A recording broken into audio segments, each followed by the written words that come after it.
한 주간 동안 잘 지내셨습니까? 반갑습니다. 사랑합니다. 축복합니다. 고맙습니다. 이렇게 함께 예배드리게 돼서 감사합니다. 우리 제목을 같이 읽겠습니다. 예수 그리스도 이름으로 일어나 걸으라. 우리나라에 있는 세계적인 기업 총수의 막내딸이 몇 년 전에 스스로 목숨을 끊었습니다. 그때 나이가 26살이고 이 딸이 가지고 있었던 재산이 2,200억 원이었습니다. 우리나라에 빚 없이 부채 없이 순 재산만 2,200억을 가지고 있는 사람이 몇 명이나 되겠습니까?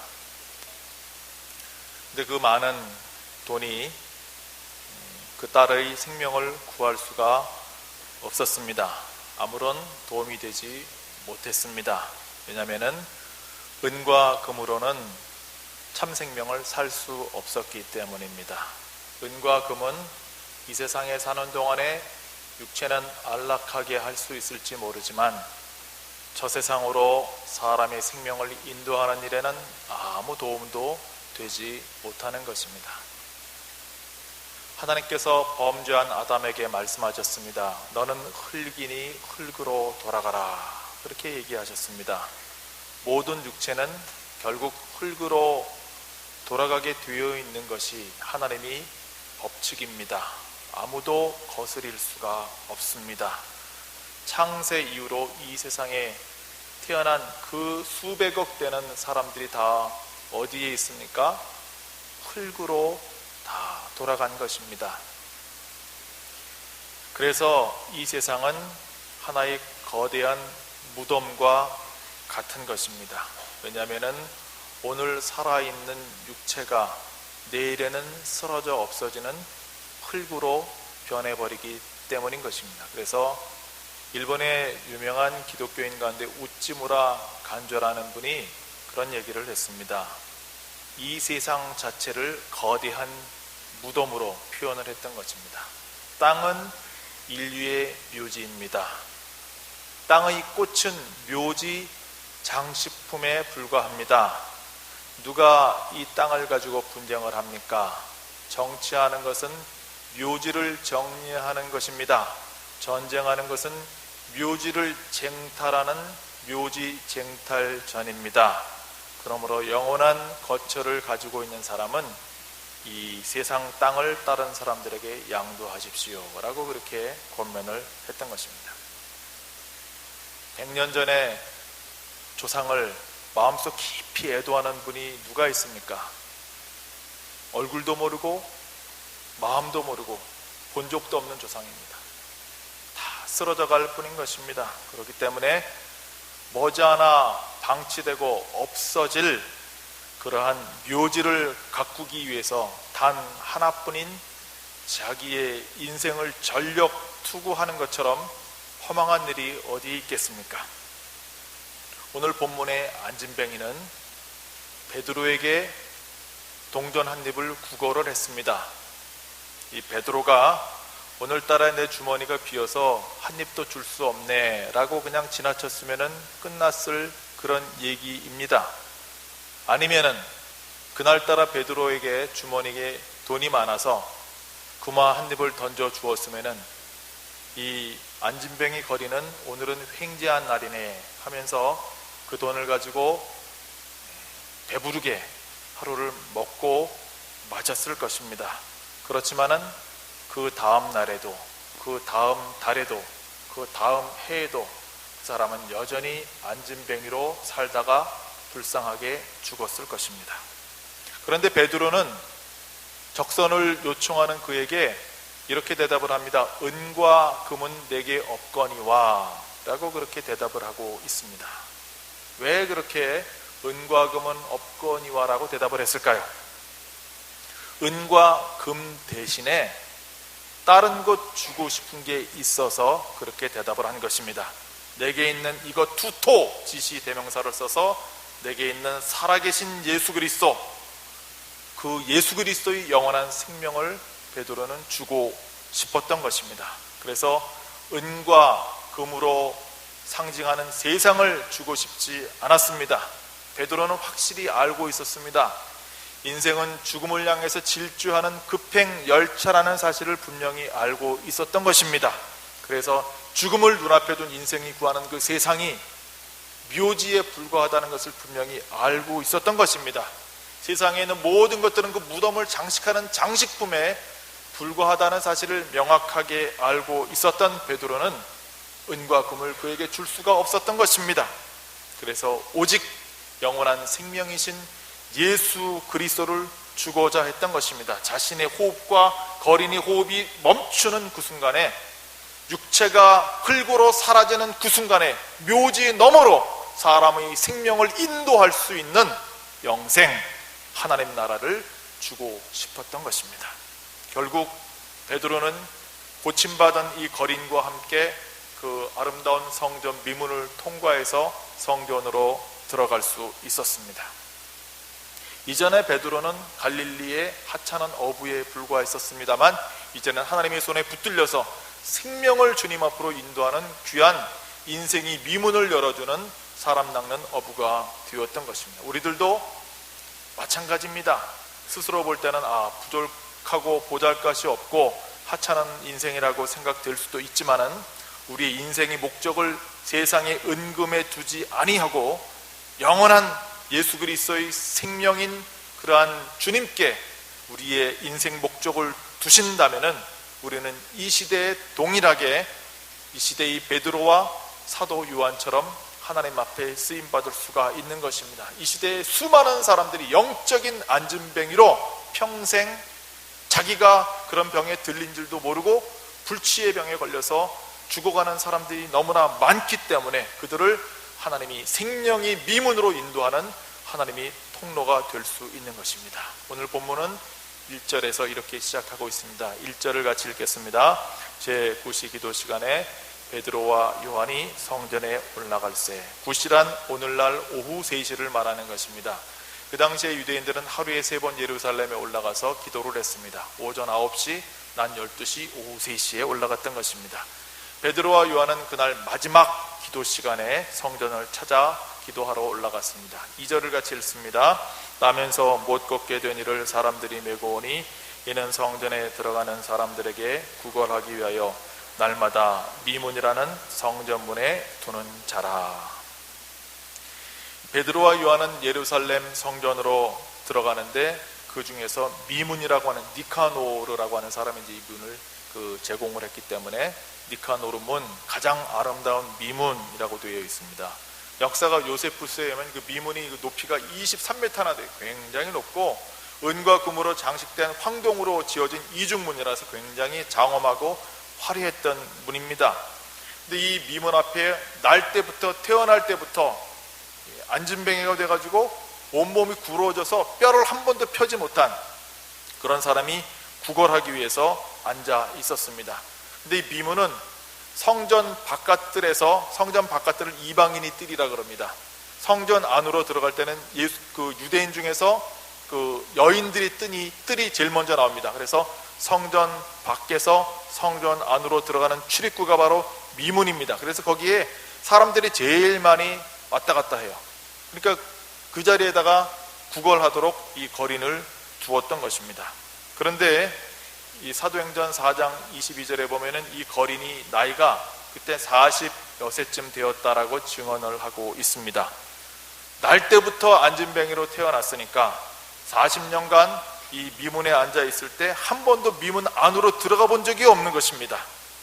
유대인들에게 있어서는 성전에 들어가는 것은 자기들이 신앙 생명처럼 여겨졌지만 이 사람에게 그 성전에 들어간다고 하는 것은 눈앞에 보이기는 하지만 들어갈 수 없었던 그림이 떡이었던 것입니다. 그런데 본문 8절에 이 사람의 인생의 반전이 일어납니다. 8절을 같이 읽겠습니다. 뛰어 서서 걸으며 그들과 함께 성전으로 들어가면서 걷기도 하고 뛰기도 하며 하나님을 찬송하니 40년간 한 번도 들어가 본 적이 없던 그 성전에 일어나서 서서 뛰어서 성전으로 들어가고 있다고 얘기하고 있습니다. 어떻게 이런 극적인 대반전이 이 사람의 인생에 일어났을까요? 그건 바로 예수 그리스도께서 베드로를 통해서 이를 일으켜 주셨기 때문에 그런 것입니다. 언제 이 일이 일어났습니까? 3절 말씀 같이 읽겠습니다. 그가 베드로와 요한이 성전에 들어가려 함을 보고 구걸하거늘. 미문 앞에 앉아서 이제 구걸하던 이 거린이 베드로와 요한을 보자 적선을 요청을 합니다. 베드로와 요한이 그냥 걸어 들어가는데 거린이 먼저 봤어요. 근데 그냥 본 거예요. A도 그냥 C 보는 거예요. 특별한 의미를 가지고 보는 것이 아니라 단지 눈앞에 두 사람이 이렇게 지나가니까 들어왔기 때문에 의미 없이 보는 것입니다. 누가 지나가는가가 이 사람한테는 중요하지 않잖아요. 그냥 평소처럼 지나가는 베드로와 요한을 아무런 의미 없이 올려다보면서 구걸했던 것입니다. 그런데 이 사람들을 향한 베드로와 요한의 반응이 예사롭지 않은 것을 본문에서 볼 수가 있습니다. 거리는 습관처럼 베드로와 요한을 바라봤는데 베드로와 요한은 그냥 지나치지 않고 멈춰 섰습니다. 4절 말씀 보세요. 같이 읽겠습니다. 베드로가 요한과 더불어 주목하여 이르되 우리를 보라 하니. 베드로는 아무 의미 없이 건성으로 자기를 쳐다보고 있는 이 거린을 얼마든지 지나쳐 버릴 수 있었습니다. 왜냐하면 가장 마지막 기도 시간이니까 심신이 제일 피곤할 때였으니까 더했던 것입니다. 그런데 베드로가 그 자리에 딱 멈추었어요. 그리고 안진뱅이를 주목하기 시작합니다. 아테니조라고 하는 응시하는 거예요. 그냥 가만히 그냥 응시하고 있는 거예요. 사람들이 볼 때 그냥 보는 게 아니에요. 애정을 가지고 보는 거예요. 영혼을 사랑하는 마음으로 보는 거예요. 긍휼이 담겨있는 마음으로 보는 거예요. 인격으로 보는 거예요. 긍휼이 여기는 그런 영혼으로 베드로가 지금 이 거린을 쳐다보고 있는 것입니다. 거지는 힘얼겋게 그냥 쳐다보고 있는데 베드로는 응시하고 있는 거예요. 그래서 쳐다보면서 우리를 보라, 블레포, 쳐다보라, 주목해서 봐라, 희망을 가지고 봐라, 그렇게 요청을 하고 초청을 하고 있는 모습이 오늘 본문의 내용인 것입니다. 베드로가 우리를 보라. 베드로가 뭔데요? 거지도 하찮은 인생을 살아왔고 사도 베드로도 얼마 전까지 갈릴리 어부로 평생 살아왔던 별 볼 일이 없는 사람이에요. 사람 베드로를 보라는 말입니까? 절대로 그게 아니죠. 베드로가 자신을 주목해서 보라고 말할 때는 무슨 의미가 담겨져 있습니까?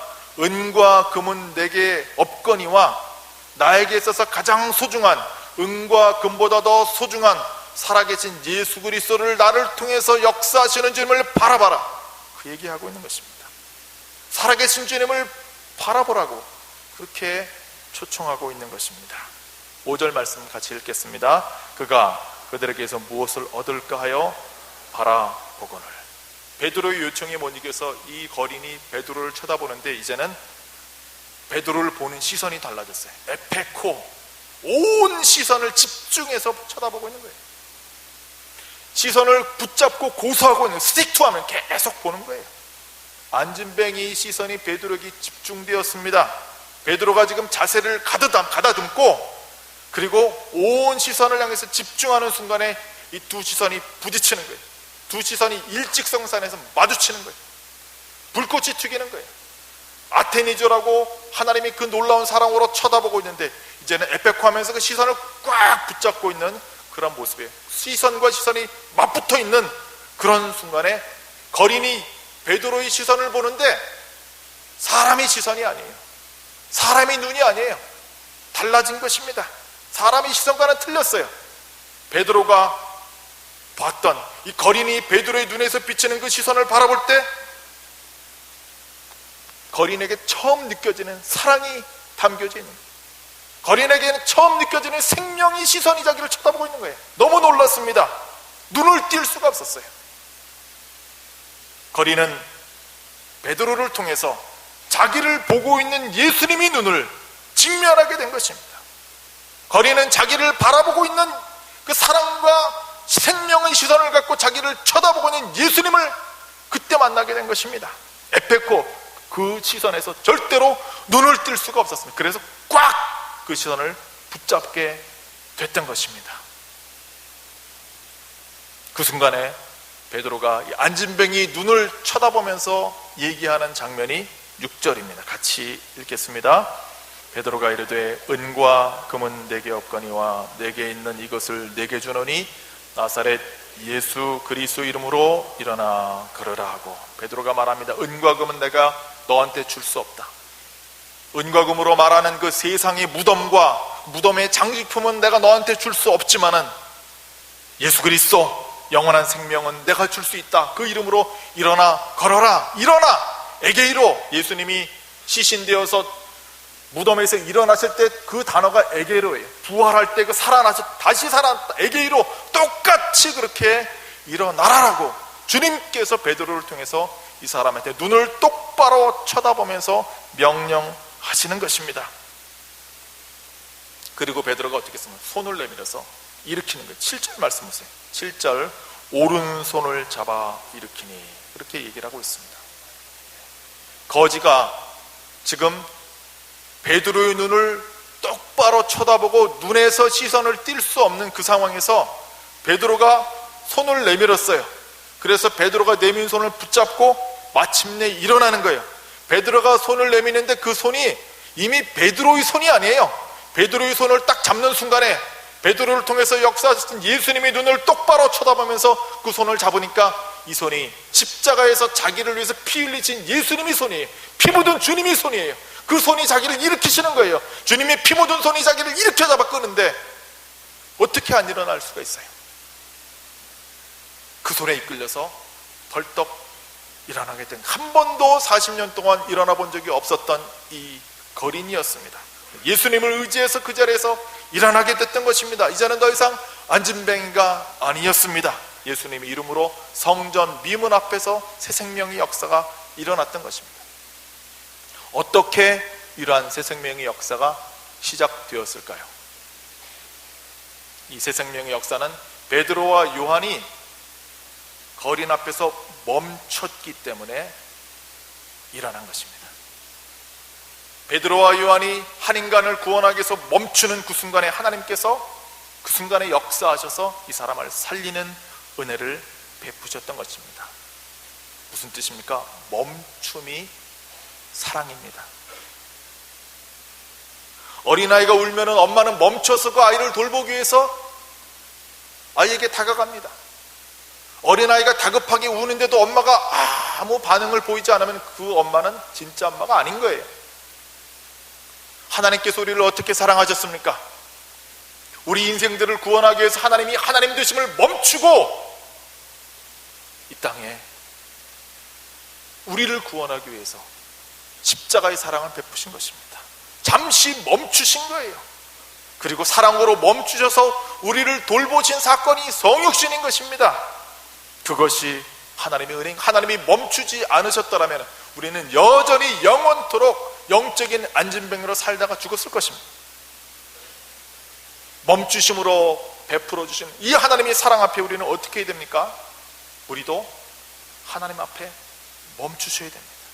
멈춰서 말씀을 받아야 되고, 멈춰서 예배해야 되고, 멈춰서 하나님 앞에 기도해야 크리스찬으로, 예수 믿는 사람으로 성도답게 살아갈 수가 있는 것입니다. 말씀 앞에서 자기 생각을 멈추고, 진리 앞에서 자기 계산을 멈추고, 자기 판단을 멈춰야 하나님의 사랑과 생명으로 체험을 받을 수가 있는 것입니다.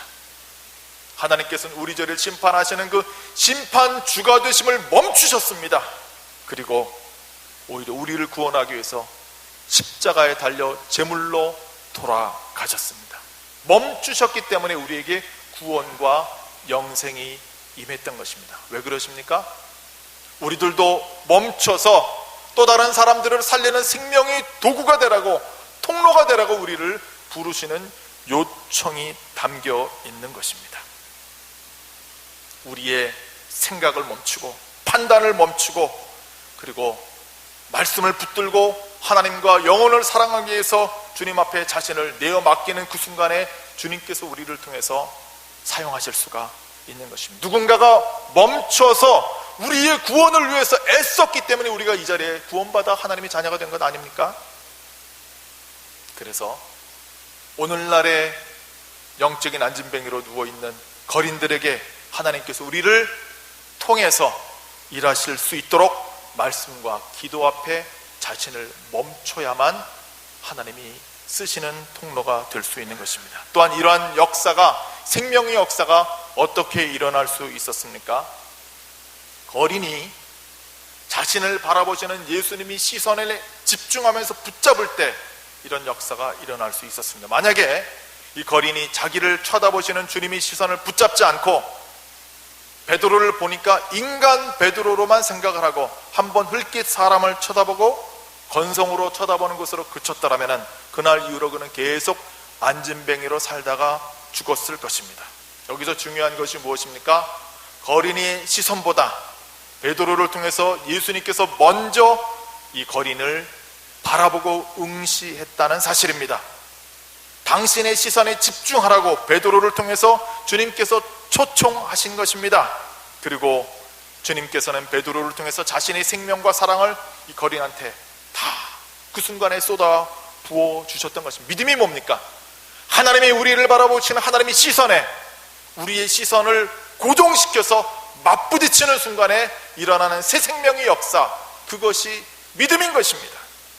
사람들은 안진뱅이를 데려다가 성전 미문 앞에다 두고 앵벌이 시켰습니다. 한 번도 성전 안으로 들어가 본 적이 없었습니다.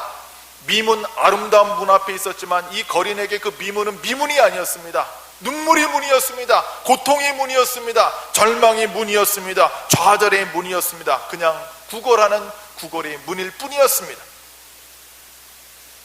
그런데 주님께서 일으키시자 이 사람이 어떻게 됩니까? 7절 하반절에 보니까 발과 발목이 힘을 얻고 라고 얘기를 하고 있습니다. 지금 사도행전의 기록자가 누굽니까? 누가입니다. 누가의 직업이 뭡니까? 의사입니다. 그러니까 그냥 성경에 딱 한 번밖에 안 나오는 그런 독특한 단어를 쓰고 있어요. 발시스라고 하는 그런 단어입니다. 발바닥이, 바시스라고 하는 단어인데 발바닥이라고 표현하고 있고, 여기서 발목은 휘드론이라고 해서 복사뼈를 말하는 것입니다. 그러니까 안진뱅이가 40년 동안 발을 움직일 때마다 발과 발목이 힘이 없으니까 덜렁덜렁 거렸어요. 그리고 굳어가지고 움직이지도 못하는, 이제는 불치병으로 그렇게 여기고 있었던 것입니다. 그런데 베드로를 통한 예수님의 명령을 받자 어떻게 됩니까? 오른손이 예수님의 손에 붙잡히는 그 순간에 부활 생명의 능력이 이 거린의 발바닥을 통해서 복사뼈를 뚫고 그 온몸을 휘잡고, 그리고 그의 생명으로 그 영혼을 다시 한번 육체를 새롭게 만드셨던 것입니다. 그 힘이 솟구쳐 오르게 되자 이 사람은 가만히 있을 수가 없었습니다. 뛰게 되고 걷게 되고, 그리고 하나님을 찬양하기 시작합니다. 8절 다시 한번 같이 읽겠습니다.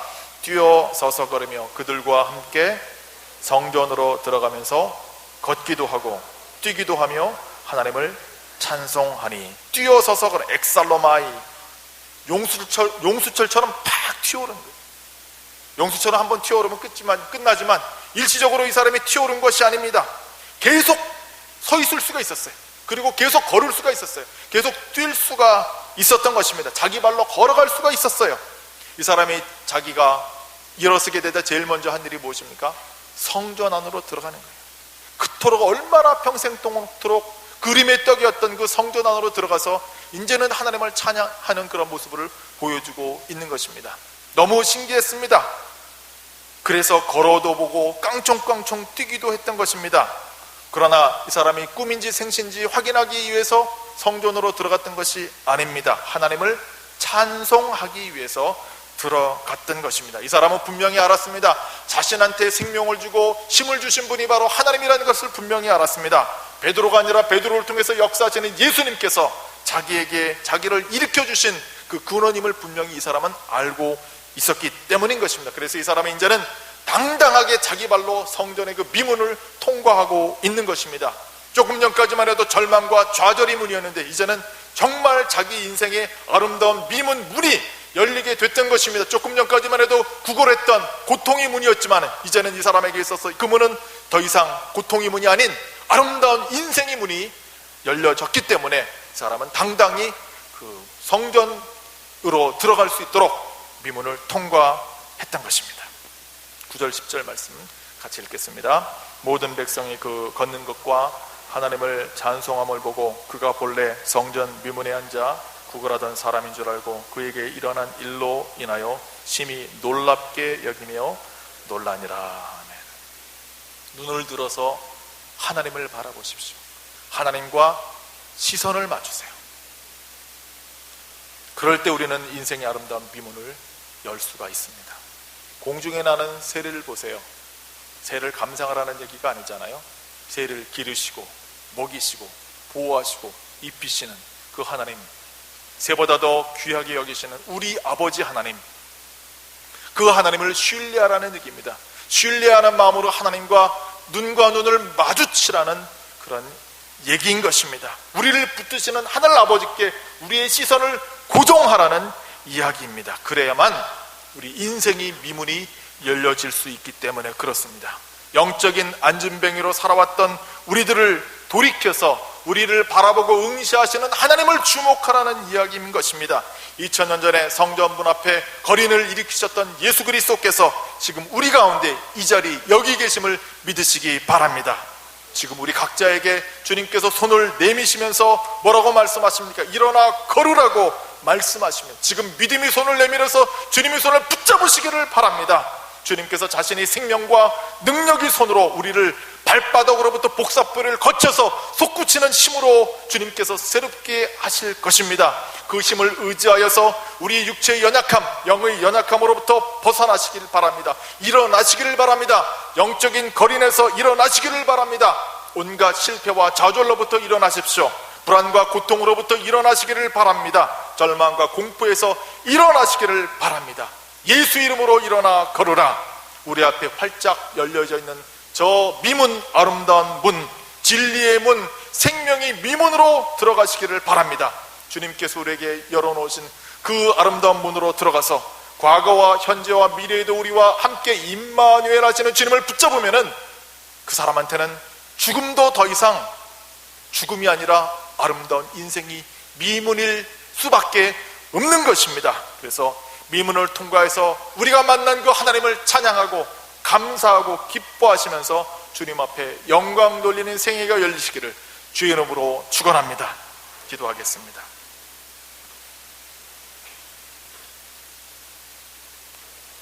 주님, 이제 우리 각자들을 향해서 일어나 걸으라고 명하시는 우리 주님의 손을 붙잡습니다. 예수님이 부활 생명이 능력으로 역사하셔서 이 자리에 오면 우리 모든 성광이 가족들, 우리 가족들 온몸을 솟구치게 해 주시옵소서. 영적인 안진뱅이 상태에서 일어나게 하여 주시옵소서. 온갖 실패와 좌절과 불안과 고통에서 일어나게 하여 주시옵소서. 절망과 공포에서 일어나게 하여 주시옵소서. 주님만이 우리의 참된 생명이시며 참된 사랑이시며 참된 능력과 소망과 위로가 되시며 인생의 해답은 오직 주님께만 있기 때문임을 믿기 때문입니다. 주님, 우리 앞에 열린 미문을 통과하여서 진정 부활의 생명을 누리는 저희들 모두가 되도록 강복하여 주시옵소서. 예수님 이름으로 기도 올리옵나이다. 아멘.